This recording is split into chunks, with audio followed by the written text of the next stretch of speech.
You're live. Yay. Okay, so it looks like we are live on everybody. Now we're going to get started with today's podcast. But if you like what you hear, and of course you will, make sure you head to Apple Podcasts, Stitcher, or Spotify, right? And check out the rest of our episodes. This is episode 6. It is on foundations. We're going to be starting with I'm going to do the intro this time instead of a YouTube video. So you'll get to hear the whole thing, start to finish. It's going to be pretty awesome. You ready? I'm ready. Did you test the sound already? Yeah, I did. Everything should be good. Can you hear me? Yeah. All right. Cool. Yeah, let's go ahead and get started. All right. Whenever you're ready. Actually, wait. Hold on. I have my... Oh, you're going to pull it up. I don't have my intro pulled up. Sorry. Well, let's try that again. Here it is. Okay. Now, hold on. It's loading. There we go. Okay. Okay, cool. Now. All right. Whenever you're ready. Ready? Okay. Oh, no. Oh, no. Oh, okay. We thought we lost YouTube for a second. Or Facebook for a second. Instagram. Oh my God. Okay, let's start. And this is the intro. The 134-unit skyscraper on a narrow strip of sand just close to the Mexican border began as an ambitious project to create a 31 stories of unprecedented views. I messed up. We got to start again. Okay. It's okay. All right. Yeah, look, they just started. You want to? Oh, you're gonna. Okay. It's hard to read. The 134-unit skyscraper on a narrow strip of sand just close to the Mexican border began as an ambitious project to create 31 stories of unprecedented views over the ocean. It was touted as the highest structure in the Rio Grande Valley. Amenities included with each condo were Italian marble floors, granite countertops, stainless steel appliances, custom cabinets, stainless steel fixtures, an oversized jacuzzi tub, and stand-up showers. In May of 2008, however, developers noticed cracks in the columns supporting the parking garage. The official explanation is that the parking garage and the tower were mistakenly built connected, forcing weight down upon the garage instead of on more solid expansion joints. The use of expandable clay, which compresses when weight is applied to it, compounded the issue and allowed the parking garage to remain relatively unsettled compared to the tower itself. Preliminary evaluation showed that the tower's core had sunk 14 to 16 inches, while the attached parking lot had shifted less than half that distance. By July, Ocean Towers was reassuring investors that while the project will be delayed, the skyscraper would reemerge stronger and safer than ever. However, it became too unsafe due to the foundation failure, and it sat abandoned until September of 2009 when plans were unveiled for its demolition. The 376-foot unfinished skyscraper was brought down with a controlled implosion on December 13, 2009. At 55 tons, it claimed it was the largest implosion of a reinforced concrete structure in the world, with nearly 98% of the above-grade materials used to build the tower scheduled for recycling or reuse. I like that. The developers hope to recuperate at least some of the losses. Of the $75 million loan the developers obtained for building the skyscraper, it's estimated that $65 million evaporated into the rubble. They're currently seeking a $125 million settlement with the geotechnical Robert Christner Engineering and Consulting of San Antonio and the structural engineers, Datum Engineers of Austin and Dallas. Wow. Yeah, so that's what happens when your foundation is not proper. You end up losing $65 million. That's scary because that's like a skyscraper. Yeah, like they were building it and they were happy. And then one day someone's like, what is that giant crack? Oh my God. Yeah. So I tried to look up and see, because this was written in 2009. Oh, okay. But I couldn't really find the result of the lawsuit. So I'm guessing it's kind of still ongoing. Wow. At this time, probably way more than the skyscraper itself. Yeah. But anyway, it ended up being called, as I did more research on this, the Faulty Towers or the Leaning Tower of South Padre Island. Wow. Yeah, I know. That's crazy. As usual, Texas gotta be Texas, right? Of course. Right? Of course. Hi, I'm Mary. And I'm Ulysses. And we're the HomeGirls. Today we're talking about foundations, particularly two types of foundation, slab and pier and beam. There are many different types of foundations, but we're only going to talk about those two because those are the only two we know. Yeah. We're from Houston. We don't have basements. If you have a basement, you have neither a slab nor a pier and beam foundation. You have what's literally called a basement foundation, and I am going to address that real quick. Okay. For any of our listeners listening up north or in an area that has a basement. A full basement foundation typically includes basement ceilings that are tall enough for an adult to stand up in and windows. These foundations are constructed with brick, stone, concrete block, or poured concrete. Concrete floors are present under the entire structure. Access to the basement is provided from either an interior first floor basement staircase or from an exterior basement staircase accessed from outside the structure. Some older homes have a hard packed dirt floor instead of a concrete floor. A full basement foundation has interior walls that rise from the floor to the wood joists of the first floor. Therefore, the frost footings are closer to the floor than those in a crawl space foundation. If you have this type of foundation, you'll have a lot of masonry walls to monitor for bowing cracks and other failures. Sounds like a lot. Yeah, that sounds like a lot. Yeah, I'm glad we don't have basements. Yeah. I mean, I do think basements are cool. Yeah, they are. They're really nice for storing your Christmas decorations. Yeah. Like, I feel like as a kid, everyone wanted like a room in the basement. No, like in Ohio, where my family is, when the kids are annoying, it's like, get in the basement. That's what parents say. Oh my like, God. Go in the basement. We don't want to hear you. It's a good place for like storing children. Yeah, that's hilarious. Everyone puts their rattiest old couch. My parents literally had the rattiest, nastiest couch in their basement when I was growing up. That's hilarious. Yes. And the the cool thing about basements is they can have exterior exits. So you can walk out or walk up. Like what's called a walkout basement is you literally just walk out in your backyard. Oh, kind of like in that 70s show? Yes, yeah. Yes. Or a walk up basement, which means there's a staircase leading down into the basement from the exterior of the home. And those are really spooky. You get a lot of spiders and like dead leaves and gross stuff in the walk up basement. But yeah, we don't have basements here. Yeah. So we don't inspect them. I don't think I've ever been in a basement. I have. So like in Hill Country, it's really weird. They have these basements, but they're not basements. They're like the bottom part of the floor of the house is built into the bedrock. Oh. Yeah. So some parts of Texas might have what we consider a basement. And on a side note, I call my first floor a basement because it's the garage. I live in a townhouse and all the living's on the second floor and the first floor is the garage and Chris's really smelly office. Yeah. So I call it a basement. And then people look at me like, how do you have a basement? Yeah, they're like, what? It's the northerner in me getting excited. But there's also this thing called a partial basement foundation. And a partial basement foundation is simply a combination of a full basement and a crawl space. And we will be talking about crawl spaces, actually, in another podcast. Podcast just devoted to crawl spaces. The extent of the full basement varies. In earlier homes, the basement is a small portion that was used as a root cellar. In later homes, it could have a full basement under most of the structure with a crawl space in a rear part of the structure.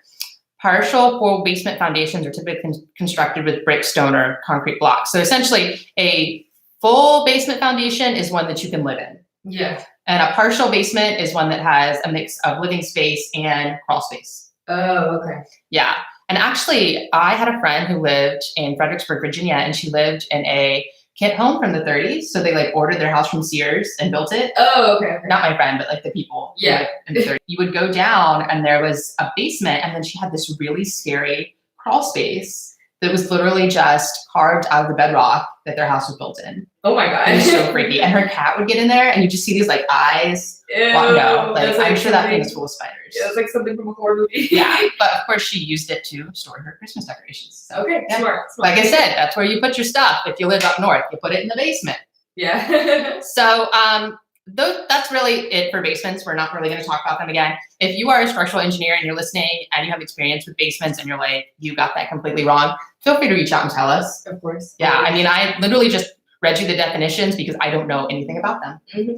On a side note, Chris just did a basement inspection in Ohio. Yeah, he posted a YouTube video about it. Yeah. So if you want, and we'll actually include the link in the blog. Yeah. So if you want to learn more about basement inspections, we do have a YouTube video for that. Yeah.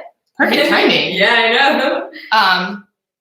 Okay, so going back to slab and pier and beam, Let's do 2 quick simplistic definitions before we launch into the history portion. A slab foundation is a mixture of poured concrete and gravel with rebar and post-tension cables inserted for support. And a pier and beam foundation has wooden, metal, or concrete beams inserted into the ground and held in place by a concrete pier. So essentially, a slab foundation is flat on the ground directly, and a pier and beam foundation is like your house is on stilts. Yeah. But not like balanced on stilts. Yeah. That would be terrible. It's a lot safer than that. Yes. And EC is going to give you more details in her section. So, all right, let's head into the history. So I'm going to start with the history of foundations in general. So let's really like throw it back. Okay, cool. Yeah, cool. let's really throw it back. In earliest, so when they do infrared scans of archaeological sites, they look for foundations of homes, right? I didn't know that. Oh, okay. Well, ECs, when they do archaeological research on places where they think towns might have been, they'll do like an infrared scan or like a satellite picture. Yeah, okay. And you can see the foundations of the homes. Wow. And that's how they find like Viking villages and stuff. That's pretty cool. Yeah, and that's because while the houses were made of earth, they actually, even back then, like thousands of years ago, they were putting foundations in. Nice. Yeah, and they were using something called pad stones. And pad stone is just a block made from stone or concrete if you are a Roman. And that's used to distribute the load evenly on the structure. Okay. So the pad stones would be set as the foundation, and then your wooden post would be driven into the ground to help bear the weight. So you have like stone and wood, basically, making your foundation. There's also something called a post in ground construction, and that is wood only. And the wood post would be driven into the ground, kind of like an early pier and beam. But wood post would be driven into the ground to hold the weight of the structure. And that was mostly to make sure that the structure of your home wasn't going to move or sink into the soil, because even back then, foundation failure was a real concern. Yeah, right? Nobody wants a leany house. Those post and ground structures were really simple, and they weren't really known to be anchored well. You could only anchor the post as far as you could dig. So today, pier and beams are going well deep into the ground. Because we can dig that deep. Exactly. We have tools. But back then, it was really only as far as someone could dig. And it created a really shallow foundation. So that's why a lot of homes were still leany. Yeah. Yeah. Yeah. Basically.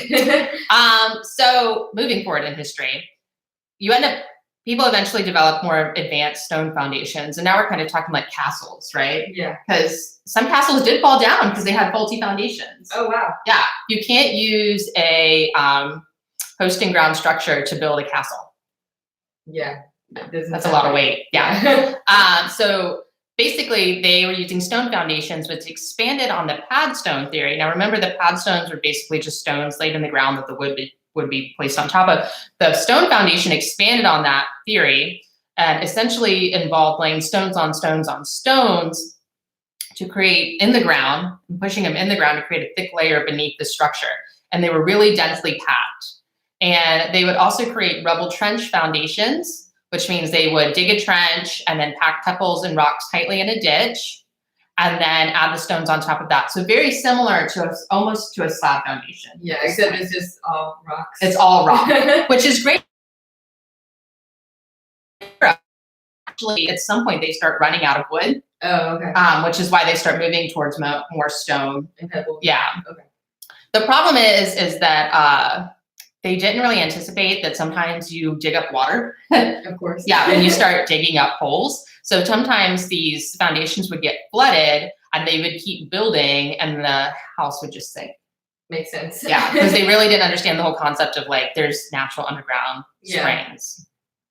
So stone foundations are actually still used today in some parts of Europe. Yeah, which is interesting.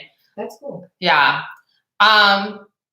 So the French come up with this foundation called a ponteuse sur soie.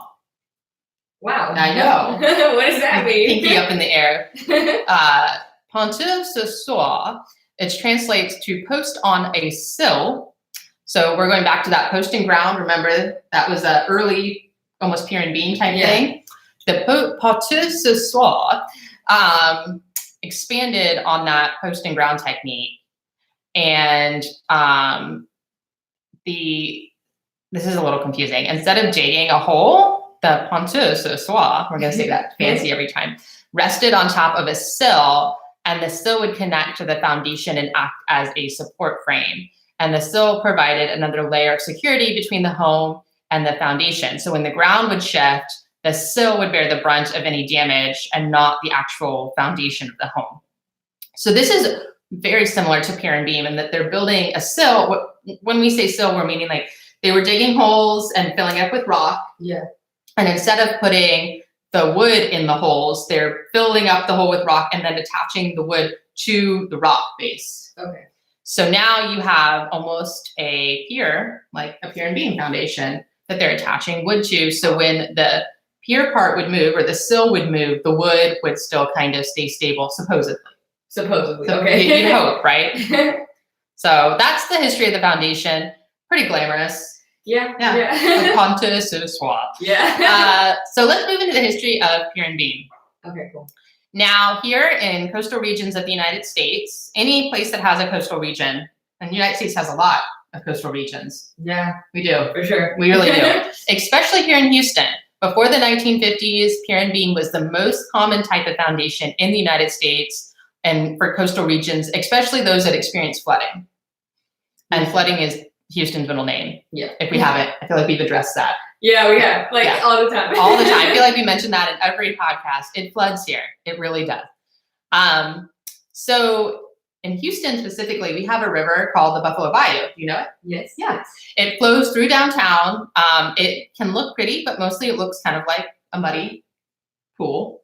Yeah. Muddy brown pool. Yeah, very brown. So what the Buffalo Bayou that we see today is actually different than what it used to be. Oh, really? Yeah, so it used to flow differently, and people built these beautiful homes on it because it was so freaking hot here, and they had no air conditioning, that they're building their homes on the Buffalo Bayou to get some of that air. What? And I really don't think it was a gross, muddy cesspit. I mean, it couldn't have been, right? Yeah. Like, oh, but remember our episode on hydrostatic testing when we said people were throwing their waste? Oh. So maybe it was. Yeah. Maybe it was. Maybe it was. I don't know. But anyway, people are building their homes on it because they want some of that air. Like, That's you know, when you live on the water, you get that I breeze. feel that, yeah. You get So, that breeze. but what happens with the Buffalo Bayou? It floods. It floods a lot. It annually floods. And so they built their house on the pier and beam. It made sense, right? Yeah. Just build your house a little bit higher off the ground, and when it floods, it's like, oh, whatever. You'll be good. Yeah. And another reason for pier and beam popularity in the South especially is to keep the homes cool, because the raised floor allowed air to travel underneath the home, and it kind of brought an airflow up from the floorboards, if that makes sense. Yeah. So some of these more temperate areas, so in Houston it doesn't really get cold, but if you live like in the Carolinas, you can have maybe colder winters sometime. Okay. So some of these pier and beams, they were putting insulation too underneath. So when that cold air would travel through, it would be nice in the summer, but it would get too cold in the winter. Oh, so sometimes they would insulate the underside of the house. Also, you didn't want to do that here because it's like way too hot. For sure. Yeah, you wouldn't want to put any insulation underneath because you want that cool air as much as possible. So that's where area rugs became popular in the South. Oh. Yeah, you would put an area rug down in the winter, and that would keep that cool air from coming into the house. I didn't know that. That's cool. So we have the pier and beam to thank for area rugs. Nice. Apparently, pier and beams were also good at keeping rodents and other things out of your house too, because they had to work to get up there. Okay. Yeah. So let's talk about the slab. The slab comes pretty late in the story. You see some slab construction in the 1920s, but it wasn't as popular. And also just in general in the 1920s, homes weren't really going up as fast. A lot of people actually built their own homes. Isn't that crazy? Wow, that is a challenge. Yeah, so my stepfather grew up in the 30s, and the 40s. And his dad they immigrated from Poland and moved to Pennsylvania. And his dad actually built the house they lived in. Wow. And this wasn't like in the country. This was like a city lot that his dad bought and built a house. That's crazy. Yeah. So for a lot of like a good portion of time in the United States, people were just building their own houses, even in cities. So in the 1920s, you start to see more of this kind of like building on an industrial scale, but even then it's not that big. Yeah. Not that much. Maybe in like, if you lived in New York or Chicago or something like that, it would have been bigger. But most people in the 20s and 30s are still building their own homes. They were DIYing it. Yeah, exactly. Which is why my friend lived in a kid home from the 30s. Someone literally ordered a house from the Sears catalog and like IKEA'd it together with an Allen wrench, I'm sure. That is crazy. Maybe not the Allen wrench. I don't know. So in the 50s, however, do you know what happened prior to the 1950s? Like a huge thing happened. I don't remember. You don't remember? No. Okay. Well, it was a war. It was a pretty big one. Do you know what war? Is it World War II? Yes, Okay, it was the Second World War. Okay. And so all these soldiers come home. They're given the VA bill, and what do they all do? I'll give you a hint. Okay, boomer.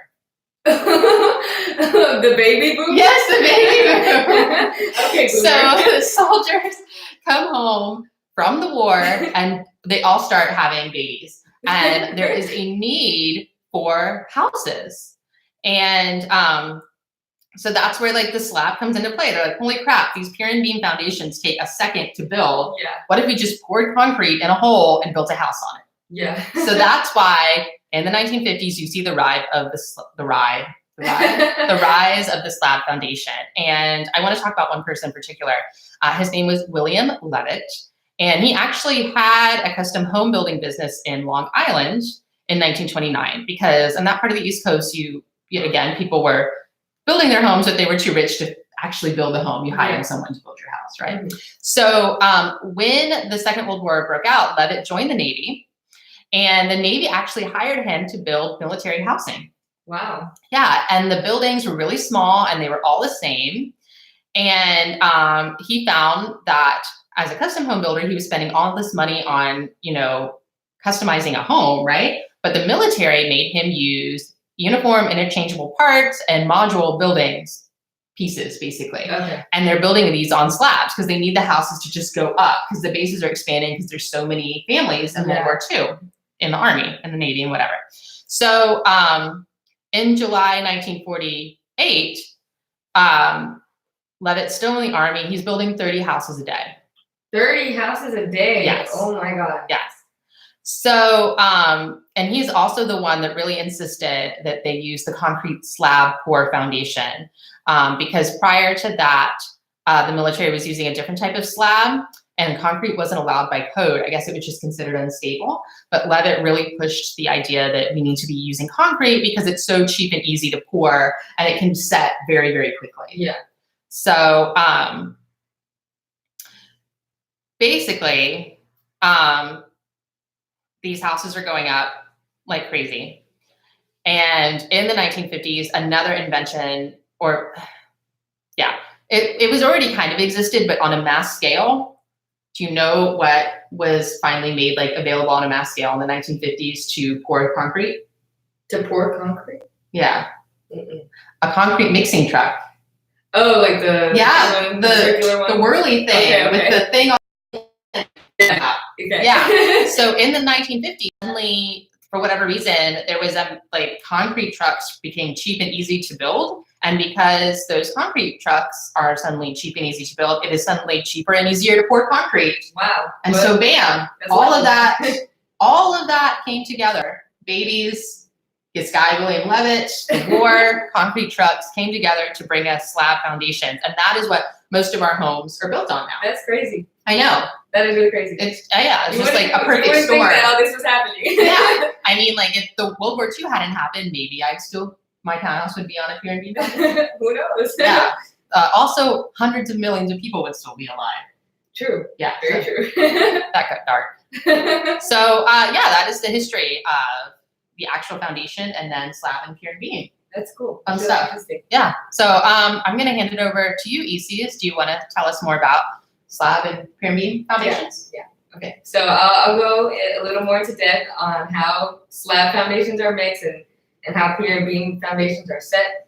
So the foundation of our home, as we know, is very important, and a proper foundation does a lot more than just hold your house in place. It keeps out like moisture and insulates and resists movement. So a foundation is forever, or we want it to be forever. So it's important to pay attention to the details to make sure that your foundation is gonna stay dry and crack free like for as long as possible, or as long as you live in your house. So let's talk about the slab foundation first. So the slab is probably like the easiest one to build, and it's basically a flat concrete pad poured directly onto the ground. And the most common residential foundation materials are concrete masonry and cast in place concrete. So yeah, so when it comes to mixing your slab foundations, there are some essential ingredients in the concrete mix. And a typical concrete batch by volume contains 10% cement, 20% water and air, 30% sand, and 40% gravel. So that's cool. And 70% or more of any concrete structure is nothing but sand and gravel, which is really cost effective. And apparently good aggregate, I don't know what aggregate was. Aggregate, like aggregate soil. Yeah. It's a like a type of soil. Yeah, it's like a type of material or something. It's stronger than cement. And the main idea when mixing concrete is to use as much aggregate as practical with just enough cement paste to glue the mix together. So yeah, so that's like the There you go. There you have it. If that makes sense to you guys. And now I'll talk about how a slab foundation is poured. So first, of course, they remove any impediments from the ground, so sticks, rocks, debris, and they measure the lot line and position the slab parallel to the lot line. And they drive 4 stakes to the ground to indicate the corners of where the slab is going to be. So then the next step would be to level the soil. And slab foundations will last longer with less cracking and movement if it's built on solid, well-drained soil. So that's important. Yes, but where does that exist in Houston? Where does solid, well-drained soil exist? Tell me, UCs. It does not exist here. It does not exist. Unfortunately. But we do see a lot of people with foundation problems, well, because of the soil here. Yes, every day. Every day. Every day.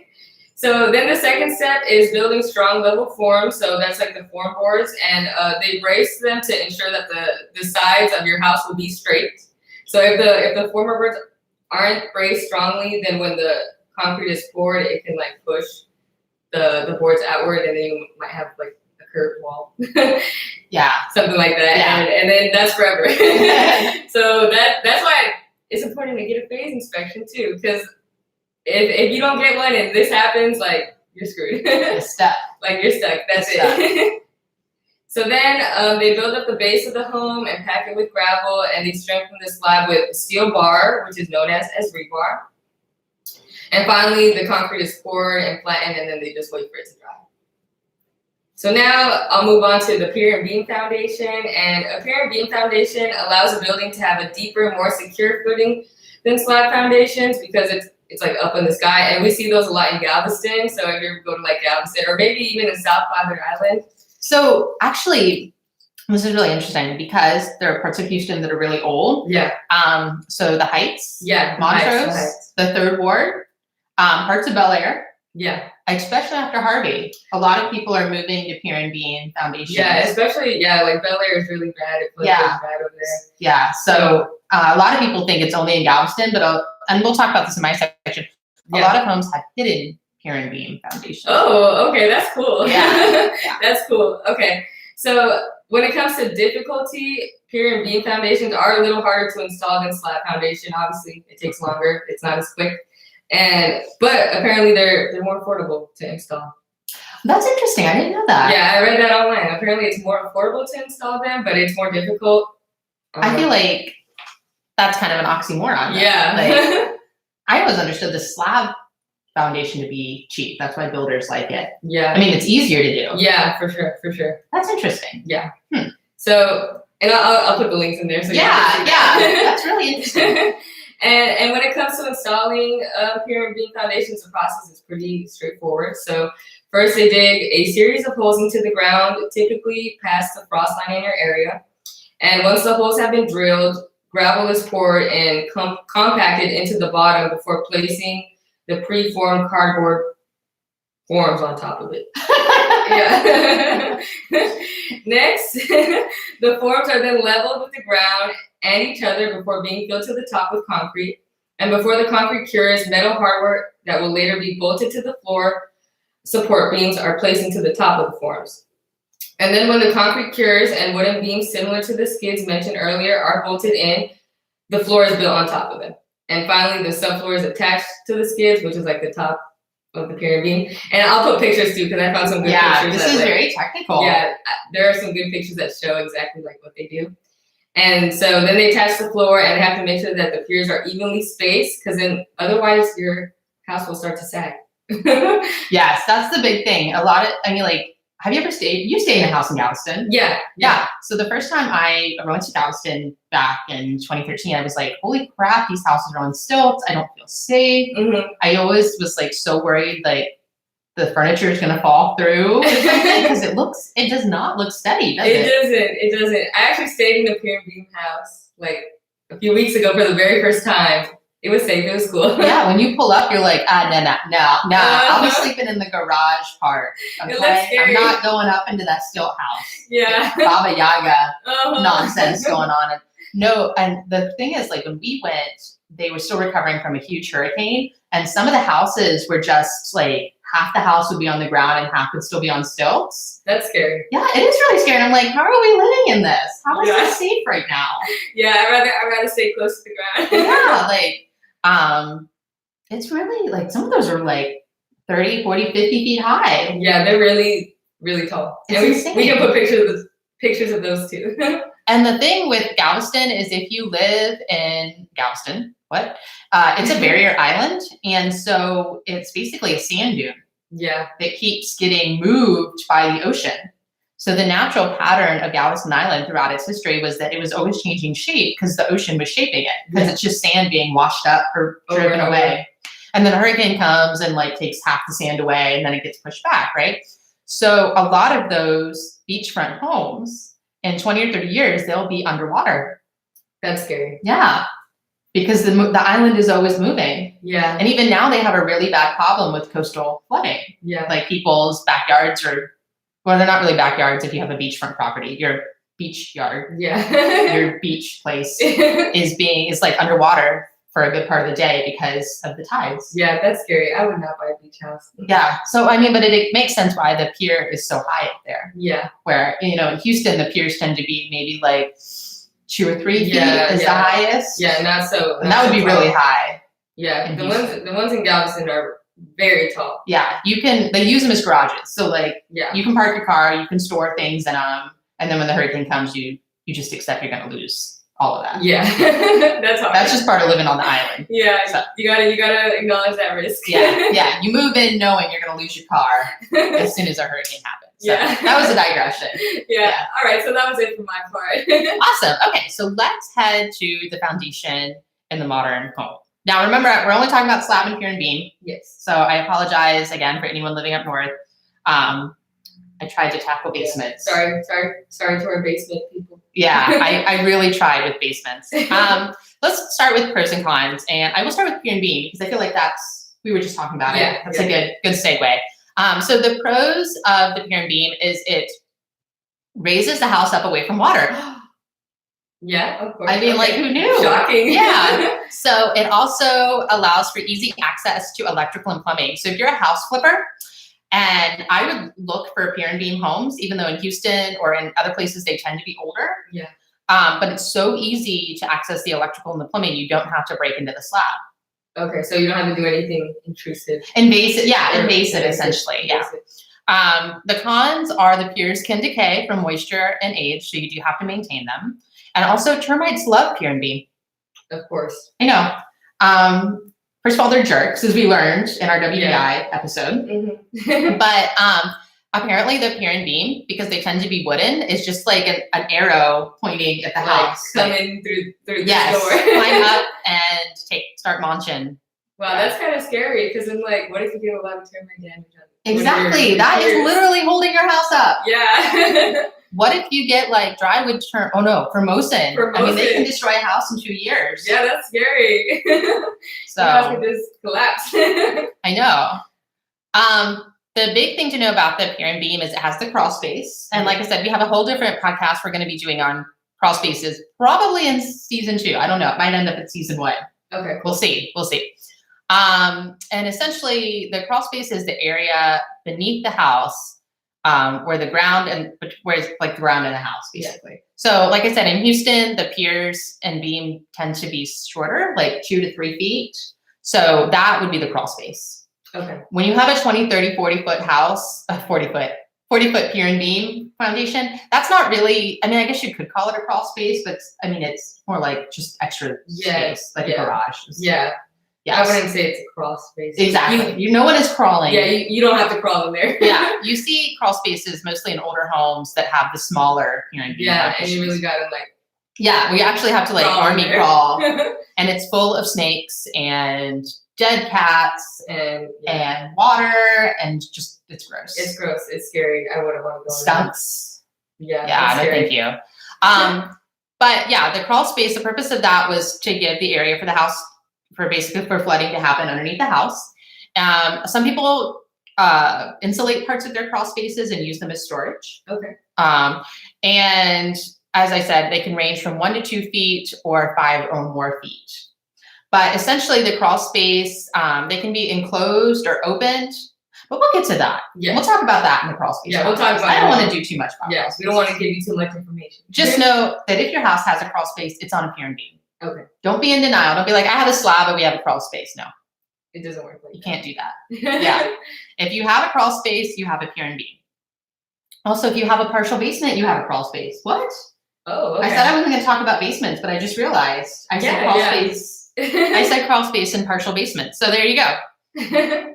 But if you have a slab, you definitely don't. Yeah, you definitely do not have a crawl space. There's no way. Speaking of slabs, the pro of the slab foundation is it can be it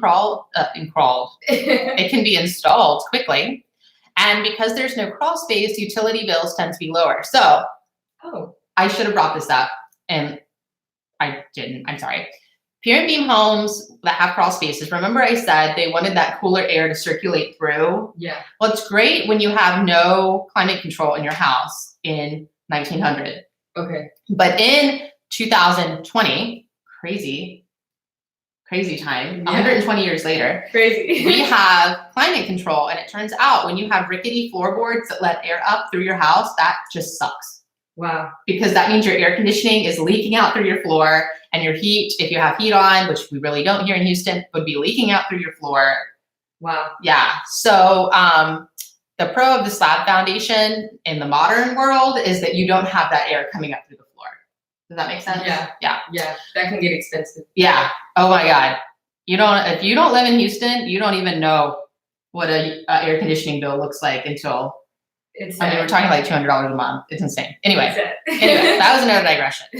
The con of the slab foundation is that if you have to do any type of repairs to the plumbing, you have to crack the slab. Oh, and that sucks. And remember, we talked about that a little in our hydrostatic Yeah. podcast. Yeah. Also, slab foundations crack easily. Who would have thought? Dun, dun, dun. We're talking about foundation failure very, very soon. Actually, right now. Oh, perfect. So, what causes foundation problem? The good news is that all houses settle. Of course. Yeah, that's just going to happen. If you've ever moved into a new build, you know the builder usually gives you a year warranty for like cracks and stuff. Okay. That's because they expect your house to settle. Your house is floating. Think about this. This is crazy. But your house is like floating on top of the earth for a hot minute. Yeah. And they put the frame on, it gets a little bit heavier. They put the appliances in, it gets a little bit heavier. They put the marble countertops in, it gets really heavy. And then you put your couches in, it starts to get really heavy. Yeah. And then you put yourself in, and the house just stops floating and starts to sink. Yeah. It's bound to happen. It's bound to happen. That's totally normal. Gravity. Yeah, it's totally normal. So if you ever move into a new build and you start noting cracks like in the corners or over your door frames or windows, it's because you have added weight to a house that has never had weight on it before. Yeah. So all houses settle. It's bound to happen. Yes. Now, sometimes they settle for the wrong reason. True. Yes. Mm-hmm. Improper concrete mix or improper pouring. You mentioned that. Yes.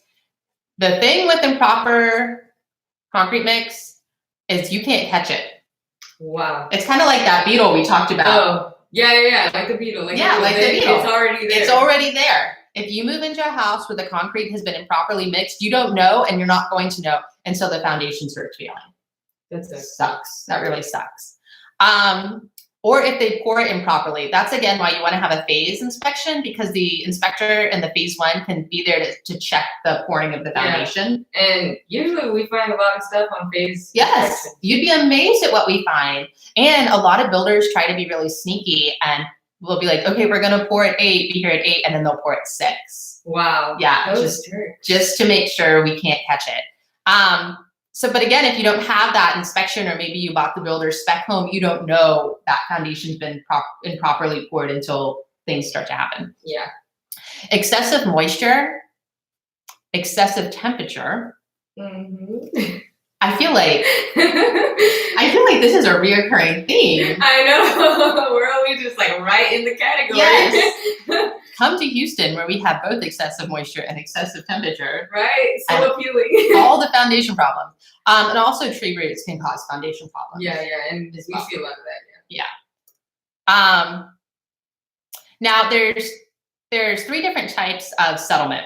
The uniform settlement, which is what I talked about, where your house just naturally gets cozy in its survey space. Yeah. That happens to everybody's house. Don't panic. Those little cracks, that's why the builder gives you the year warranty, because they'll come in after the year and fill in the cracks. Okay. If you move into the builder spec home, they usually still give you a warranty for that. Even older homes can settle. I mean, it just happens. Yeah. Yeah. But what you want is it to settle uniformly. That's why it's called uniform settlement. That means the entire house equally settles. What you don't want is tipping settlement. And that is where one part of the house settles more than another. Yeah. And that's when you start to get like a Titanic situation in the home, where some houses, you might have felt this, like you'll be in a house and be like, why do I feel like I'm walking uphill? Yeah. Or you go up the stairwell, but it has this really weird feeling of the stairs like coming back at you. Yeah. It just feels like it's like tilted or something. Yeah. You see that in a lot of really like historic houses. Yeah. You kind of feel that unevenness. That's a tipping settlement. And that can happen without cracks. And you can feel, mostly it's like you just feel like you're walking up or downhill. Yeah. Then you have what's called differential settlement, and that is really the more serious one, and that's where the house is moving in different directions. Wow. Yeah, so a uniform settlement, it's all going the same way. A tipping settlement, one side of the house is going one way, and in a differential settlement, your house is just like, bleh. It's going in different directions. It's pulling apart. Yeah, that's the sound it actually makes. And that's when you start to get the cracks, the bad cracks. Okay. This is where it gets really confusing, people, and you're going to be so confused. But there will be photos, guys. Yes. Look at the photos. There are okay cracks. There's no such thing as good cracks. Yeah. Right? Drinking game, every time I say cracks, take a shot. Yeah. And then I say it a lot. There's like okay cracks that you don't need to worry about, and then there's bad cracks. Yeah, so like cosmetic stuff. Cosmetic cracks. You just fill it in with a little caulking. Yeah, and forget about paint it over. And then there's bad cracks. Okay. When your house goes bleh. So, all right. Let's talk real quick about tree roots, because they can cause that differential settlement. Okay. A tree, hypothetically, I'm not an arborist. If you're an arborist, let me know. But my understanding of a tree is as large as its canopy is as large as its root system. Yeah. And the root system can even be larger. So if you have a tree canopy over your house, that tree might be growing into your foundation. Okay. And the pressure of that tree growing into your foundation can cause that differential settlement. Wow. Yeah. And that really sucks. And they actually make tree root barriers you can get. Oh. Yeah, you can buy them. You can put them in, or you can have the person who puts the tree in, and they can actually go in. If you move into an older home, you can, some people can go in after the fact and even put a barrier in. Wow. Yeah, so they do make barriers to protect the home from tree roots now. But the fact is, the barriers are a relatively recent addition, so some homes still suffer from that tree root for sure. intrusion. And we actually talked about tree roots in hydrostatic testing too, because they can eat at your plumbing as well, your underground plumbing. Trees are jerks. Yeah, They look Who nice. knew? They look nice, but They give us oxygen, but destroy our homes. those damn trees. Yeah, you can't have everything. You cannot have everything. So, how do I spot foundation issues? There's a lot of different ways. I'm going to give you some just really basic ways.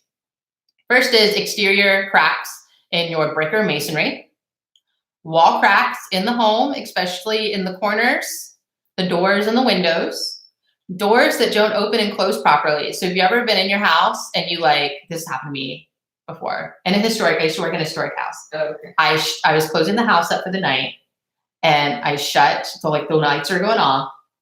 I shut the door to the dining room, shut the door to the servants' quarters, turned around, and the door to the dining room was open again. Yeah. Oh no. I was like, no, don't get paid enough.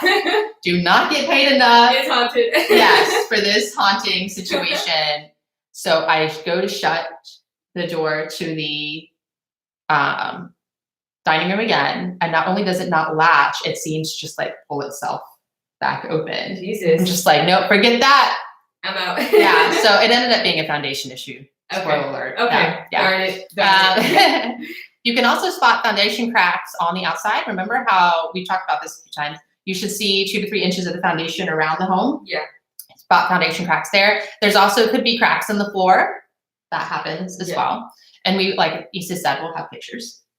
But yeah, the doors and the windows thing is where it gets confusing because I literally just said that could be settlement, right? Yeah. But the thing is, settlement cracks, you can patch them up and paint them over and they shouldn't come back. Okay. When you have differential settlement, they're going to come back. Okay. So if it's just from normal movement. Uniform settlement is going to cause the back. cracks, but you can patch them up and they won't come back. Okay. Differential settlement or tilting settlement will cause the cracks and you'll patch them up and then they'll come back. Okay. The exact same cracks. Yes. Does that make sense? Yeah. Actually. Yeah. So let's start interpreting cracks. I warned you, drinking game. You're probably already on the floor. Yeah. Probably had 20 shots by now. We say cracks a lot here. So let's talk about normal cracks. Normal cracks are shrinkage cracks, hairline cracks in the mortar, uniform settlement cracks. Yeah. The bad cracks that keep popping open, just said this, but also stair step cracks in masonry, and we'll have pictures. Stair step cracks literally looks like, have you ever seen a kindergartner draw a house with stairs in it? Yeah. They draw just a line. Line. Yeah. That's what a stair step crack. It looks like a kindergartner drew on the side of your house that line. Mm-hmm. Horizontal cracks, uniformly horizontal or uniformly vertical. So it looks like someone took a ruler and made that crack either horizontal or vertical. Yeah. Okay. But here's the confusing part, people. Sometimes stair step, horizontal, and vertical are just uniform settlement cracks. Yeah. Oh, crap. Mm-hmm. Oh, God. It's very confusing. How are we supposed to do this? Why do we live in a world that's this confusing? Right? This is why you hire a home inspector, people. Yeah, I'm should I freak out? Should I not freak out? I don't know. Exactly. Let's just freak out altogether. Yeah. That's my default mode. I'm just gonna freak out until someone tells me. Let's just all suffer together. Yeah, exactly. So this is I'm not a physicist.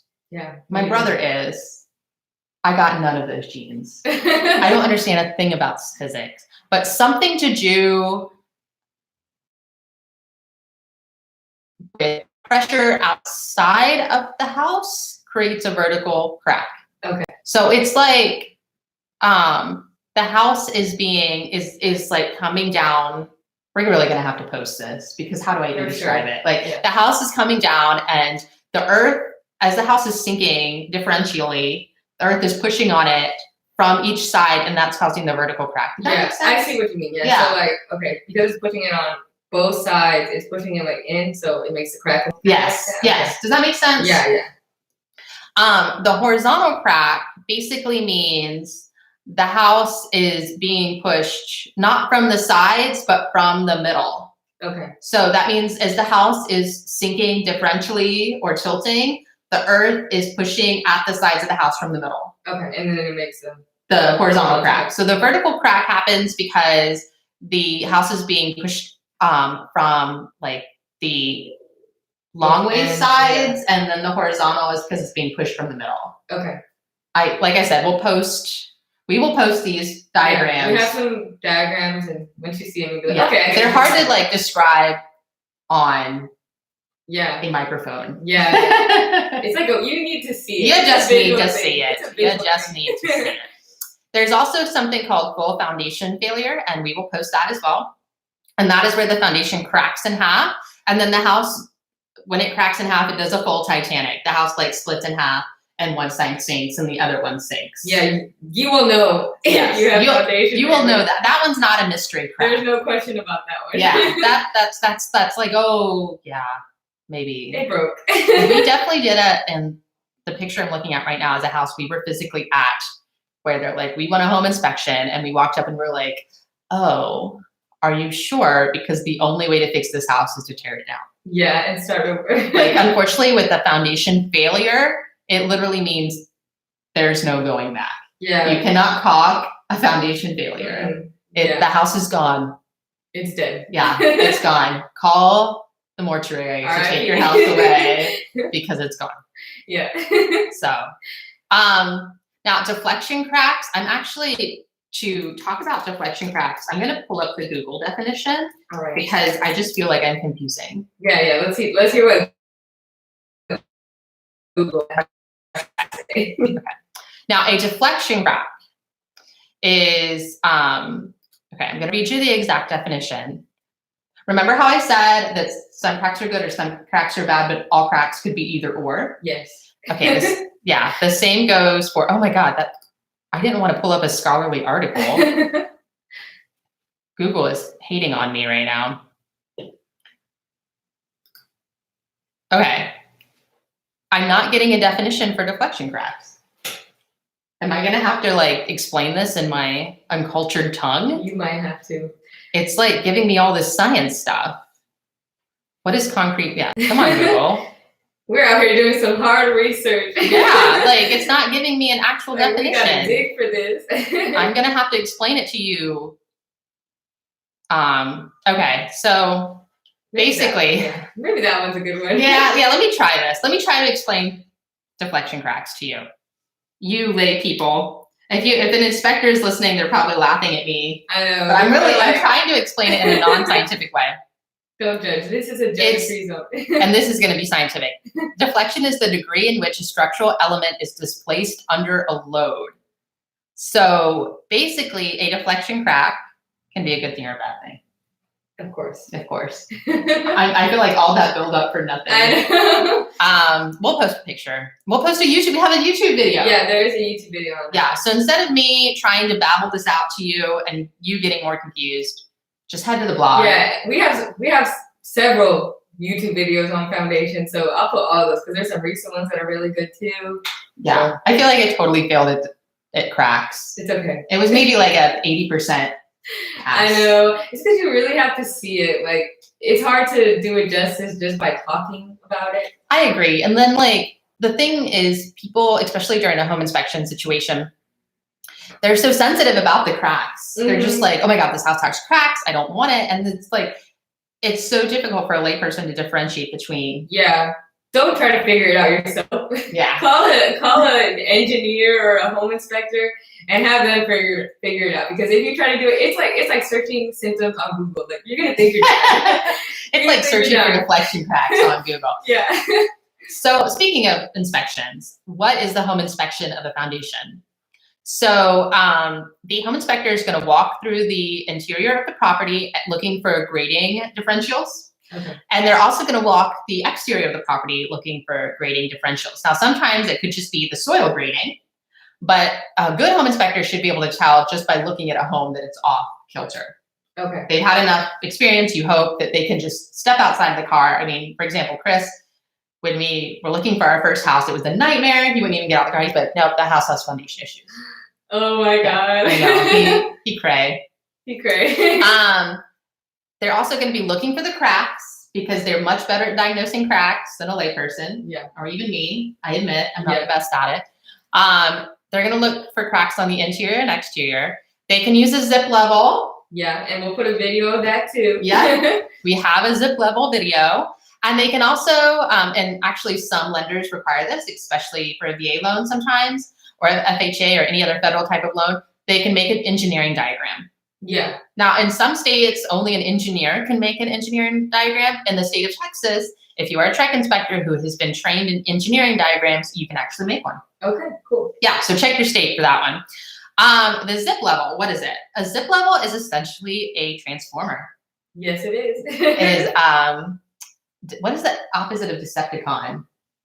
It was Decepticon and good robot. God, I really don't know. I haven't seen a Transformer. Okay, I was gonna make a Transformers joke and fail. Dang it. I don't know. Whatever is not a Decepticon, a good robot, a Bumblebee. Yeah. It actually is the same color as Bumblebee. It is the same. It is a very mini version of Bumblebee. Yeah, it is yellow and black, and it comes in a box, and it transforms into a thing that shoots lasers through your house.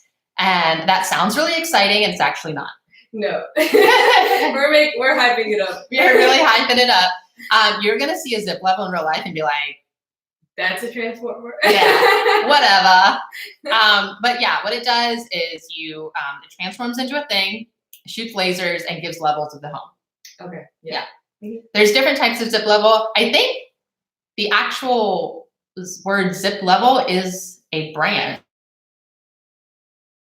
name. I think that is the name. I think they're actually called levels, foundation levels. Let me look it up. This one I have to look up. I'm used to calling it. Yes, it's actually a brand name. So I apologize. I am so used to calling it a zip level because we use the brand name zip level. But they're actually precision altimeters is what they really are. Okay. Also, someone in the chat said that they're called Autobots. Oh, Autobots. Oh my God. Thank you. Thank you. Lux fireplace inspections. So a Decepticon. A zip level is an Autobot. It's an Autobot. It's an so Autobot. there's Decepticons and Autobots. Thank you for that. Yes, thank you. And for those of you listening to the podcast after the fact, that was from Instagram Live. Yeah. Thank you, Instagram Live. Yes, thank you for that. So, yeah, that's the zip level. It's going to be looking for different levels in the house. And the zip level is what actually helps the home inspector, the home inspector or the engineer create the engineering diagram. Yeah. And we'll post a picture of an engineering diagram. I'm not even going to bother describing it. It's a diagram. It's a diagram. There's squares, there's drawings on it. With the results of the zip level. Yeah. And like I said, some lenders require that. So when do you need to hire an engineer? Now, in some states, you need to go past the home inspector and straight to the engineer. So make sure you check with your state. In Texas, you would start with the home inspector and then move to the engineer. Yeah. So the engineer is going to suggest it on their home inspection report. You should also hire an engineer if you've lived in a new build past the warranty. Okay. Because at that point, you're probably going to have to argue with the builder. And if you have that engineering diagram signed by an actual structural engineer behind you, it's going to give you more leverage. Yeah. Now, if you're really paranoid about a new build and you feel like the phase inspection isn't what you want, you could also hire an engineer to inspect your foundation when you get a new build as well. Yeah. But in the state of Texas, you can start with the home inspector and they will be the ones that recommend an engineer. Yeah. How to fix foundation issues. Do you think they're DIY? No. Hell no. Please don't try to DIY your foundation issues and don't try to hide them either. If you're a seller, don't caulk up your cracks and paint them over and be like, yeah, by the time they pop out again, I'm gonna be out of here. Yeah, don't be that person. Don't be that guy. Nobody wants to be that guy. Oh yeah. This is people's lives. Exactly. If a home inspector, Oh, pause. I think we might have to restart the Instagram Live. Is it down? Oh, there we go. Okay, we're back. Okay, we're back up. You can just delete that part. Yeah. Okay. Back to the topic. Don't try to hide it. Just don't do it. You should contract a structural engineer to understand the extent of the damage. So if you're living in a home for a while, like I said, don't get a home inspector if you're currently living in the home and foundation issues start to show up. Okay. Because they're just going to tell you to contact an engineer. Yeah. So if you're already living in it, just go to the engineer. Yeah. Just pass Yeah. pass the home inspector, go straight to the engineer. It'll save you $500. Yeah. So if you're buying a home, first go to the home inspector. Exactly. Hire a reputable foundation company. Read your Google reviews. Yeah, and don't go to the foundation company first. No, do not, because why? Because they will do whatever to take your money. Exactly. A foundation company is always going to tell you that you need repairs, have foundation problems. Yeah. Which stinks. Yeah, that stinks. But that's the name of the game. That's business. So because we're only talking about pier and beams and slabs, I'm only going to talk about repairs for pier and beams and slabs. Okay. Remember, if you have a basement, the repair is probably going to be a little bit different. For sure. Now, slab jacking or mud jacking could be about what? What? Is that about pier and beam? Or no, it's the slab. It's literally called slab jacking. Okay. So slab jacking is the lifting of the slab foundation by pumping grout through the concrete, and it pushes the slab up from below. So if your slab is tilting or has some differential, they can do a slab jack and lift it up. That sounds crazy. Yeah, sounds expensive. Yeah, that does sound expensive. There's also, this is where it gets really confusing, piering. Okay. What do you think piering fixes? This is for slabs too. Yes! See, that was a trick question. I tried to get you. I got one. Yeah, so this is confusing, but you can actually put piers underneath your slab to fix it. Okay, yeah, I think I've heard that. Yes. They go down into the earth and jack your slab up like a car with a flat tire. Your house is the flat tire in this situation. And then they put piers underneath to raise the foundation back up to its proper elevation. Wow. So this is where they combine. Yeah. That does not mean you live in a pier and beam house. Yeah, no. You still live in a slab house. Yeah. You just have piers holding up your slab. Yeah, you don't have a crawl space. No, you still don't have a crawl space. That's really confusing. That is really confusing. There's a lot of confusing stuff about this. There really is. Yeah. Now, for the pier and beam, fixing the pier and beam, usually they'll either, if it's the pier that's damaged, they'll drill down and replace the pier and then reinforce the beam. If it's the beam that's damaged, they can actually replace those. They'll just shore up your house a different way, like, with temporary piers, and then replace the beam that's damaged. Does that make sense? Yeah. Yeah. So that one's not as invasive. If you have a slab foundation, it's quicker and easier for the the builders to pour, but it's more expensive for you to fix. Wow. Yeah. Of course. Speaking of which, let's talk about some factors that determine the cost of foundation repair. Okay. So some foundations may only have minor damage. Others might have extensive damage. So it just depends on how lucky or unlucky you are. Minor cracks start about $600. That's a slab. Remember, we're talking about slabs right now. Major repairs can cost $10,000 or more. Wow. Yeah, cost to consider. The cost of the structural report. So remember, you need to hire that structural engineer. That report can be anywhere from $200 to $1,300 with an average of $500. Wow. The cost of the slab jacking and or piering. Slab jacking is $300 to $2,200 with an average of $920. Again, that depends on the square footage of your home. And piering can be $1,000 to $3,000 per pier. Wow. Yeah. That's why I said that foundation is so cheap to pour, but so expensive to replace. So yeah, it's really costly, but it actually will increase the value of the home during resale, especially if piers are installed, because they're considered a permanent solution to foundation problems. Okay. Yeah, I thought that was really interesting. Yeah, that's cool. So we're gonna post a video on that's called Foundation Review, and where Chris actually calls a foundation company and calls them out on their nonsense. Yeah, because these people they went to the foundation company first. So. Yes. Yeah, these people went to the foundation company, and the foundation company made it sound like their house was going to crack in half and sink. Yeah, he was scared. I was there. He was scared about it. Yeah. But it turns out there was nothing wrong with the house. Yeah, it turns out it was fine. The house was perfectly fine. So, that's it for the modern home. Do you have any questions for me? Did I answer all your questions again? You did answer a lot of the questions. Yes. I need to stop doing that. I'm trying to think if I can come up with some on the spot. But So is there anything, like any other signs that you might have like foundation problems other than cracks? That's a great question. You know what the ball test is? Yes. Actually, I think it's in that video, isn't it? The It video we were is just talking in about. that video. So why don't you describe the ball test real quick? So basically, I don't know how effective this test is, but a ball test is basically you take the two balls and you put them on the floor, and if the balls roll, then you might have some sloping going on. And that test is totally bogus. That's Yes. not a thing. Do not try to do that. It's gonna roll. The ball is gonna roll. If you have a home inspector, a structural engineer, or a foundation company show up and put a marble or a ball on your floor and it rolls and they're like, lie, you got some issues. Tell them to leave. They're full of it. Ask them to leave the house. No. Yes. So I'm glad you asked that question because cracks and then zip levels are really the best way to determine. So it's kind of like going to a doctor and getting a diagnosis. They have to kind of take in a lot of different factors. Like they take your blood work, they do a physical exam. They do a lot of different factors to come to a determination of your illness. It's the same with the foundation. They need to look at the cracks and they determine from the naked eye at that point whether or not they think the cracks are serious or, uniform. Yeah. And then they're going to shoot the zip levels to check on the cracks. And then at that point, the zip level is pretty much going to be the determining factor. They can also go outside and check the grading. And really, those three things we talked about are the best ways.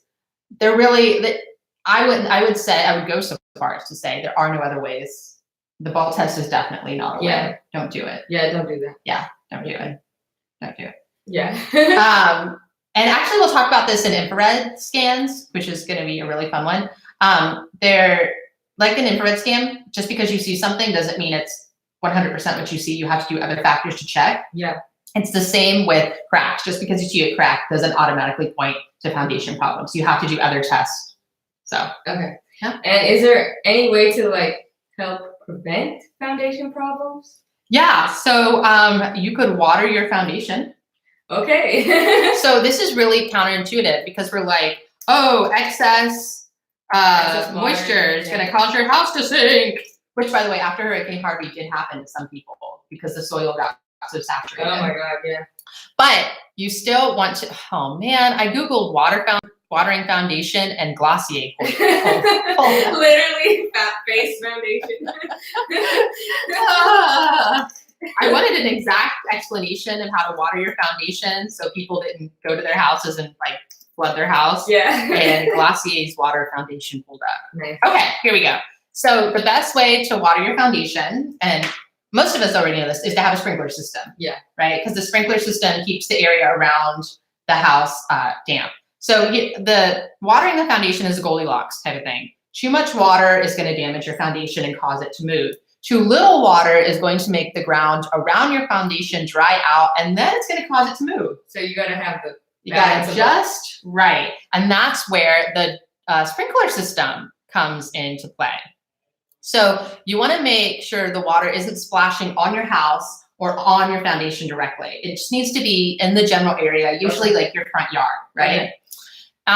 And it basically, you want to maintain a constant level of moisture around your foundation to keep it happy. Okay. So again, it's the Goldilocks, not too much, not too little, just the right amount of water to keep the ground around your foundation happy. Yeah. Because remember we were talking about horizontal and vertical cracks and how it's like the outside earth that's pushing it on the house.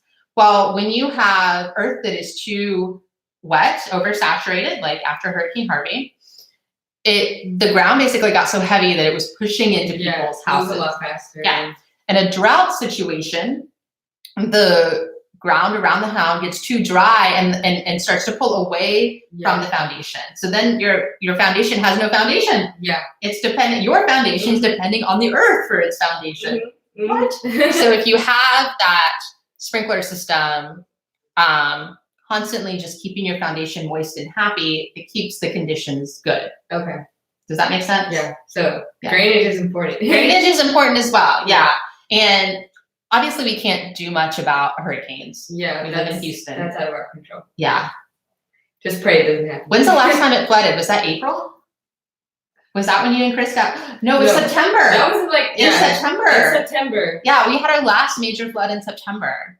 And I lived in Houston for 7 years. Yeah, I think that's when you were out of town. You weren't even here, right? But I know I was out of town, Yeah, but so guys, in front of our office, the water almost picked up one of our coworkers' cars and carried it away. Yeah. And Chris and Isis had to drive out in Chris's truck because it was high enough. Yeah, I couldn't even take my own car. I tried to leave in my car, and I was like, all right, I'm coming back. Yeah. And it took you like an hour to get home. Yes, and that's because my house is like 10 minutes away.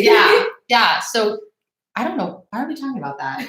It floods here a lot. Yes. How about that? It floods. It floods. But I guess you're trying to say it floods here a lot. So it's really not your fault if you have an oversaturated foundation here in Houston. Especially in Houston. It just happens. It'd be like that sometime. So. We went off on a tangent. Sorry. Yeah. All right. Is it time for credits? Yes. Okay. Yes. Next episode. Oh my God. What is Are you excited for the next episode? I don't know what it is. It's the Ashy episode. Oh yeah. We talked about it earlier. I'm stupid.